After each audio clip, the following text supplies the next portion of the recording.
আপনারা সবাই জানেন যে আমাদের বাংলাদেশের অবিসংবাদিত নেত্রী, গণতন্ত্রের মাতা দেশনেত্রী বেগম খালেদা জিয়া, তিনি বেশ কয়েকদিন ধরে অসুস্থ অবস্থায় এবার কেয়ার হাসপাতালে আছেন এবং তার শারীরিক অবস্থা কিছুটা সংকটাপন্ন। দেশের বিশিষ্ট চিকিৎসকবৃন্দ, বিদেশের আমেরিকার জন হপকিন্স এবং লন্ডন ক্লিনিকের বিশিষ্ট চিকিৎসকেরা তারা তার চিকিৎসা করছেন। গতকাল রাতে তারা একটা মেডিকেল বোর্ডে সভা করেছেন প্রায় 2 ঘন্টা 2.5 ঘন্টা ধরে, এবং সেখানে তার চিকিৎসার ব্যাপারে সমস্ত চিকিৎসকদের মতামত নিয়ে তারা কথা বলেছেন এবং কিভাবে চিকিৎসা তারা করবেন এবং সেই চিকিৎসাটা কি ধরনের হবে সে বিষয়ে তারা কালকে মতামত দিয়েছেন নিজেদের মেডিকেল বোর্ডে।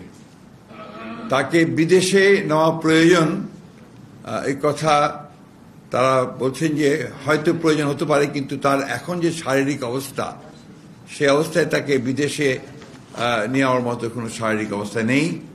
শারীরিক অবস্থা আল্লাহর অশেষ রহমতে যদি স্টেবল হয় তখন চিন্তা করে দেখা হবে যে তাকে বিদেশে নেওয়া সম্ভব হবে কিনা।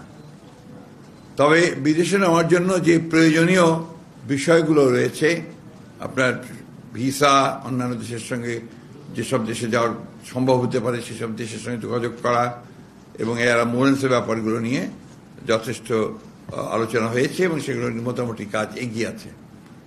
অর্থাৎ যদি আপনার প্রয়োজন হয় এবং যদি দেখা যায় যে she is ready to fly, তখন তাকে নিয়ে যাওয়ার ব্যাপারে খুব দ্রুত সিদ্ধান্ত নেওয়া সম্ভব হবে।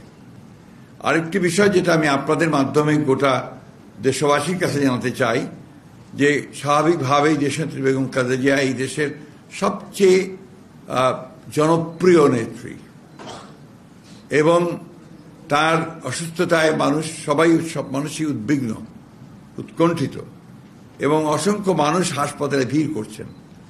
এতে করে হাসপাতালের কর্তৃপক্ষ এবং চিকিৎসকরা অত্যন্ত বিব্রত বোধ করছেন।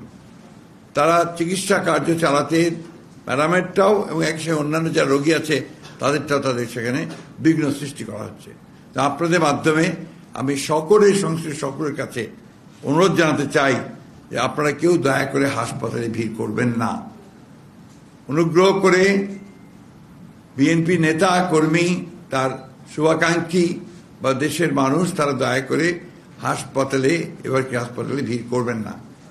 আমরা সময় মতো আপনাদেরকে তার হেলথ বুলেটিন সম্পর্কে জানানো হবে, সেটা আপনারা জানবেন, কিন্তু আবার অনুরোধ করছি দয়া করে কেউ সেখানে উপস্থিত হবেন না।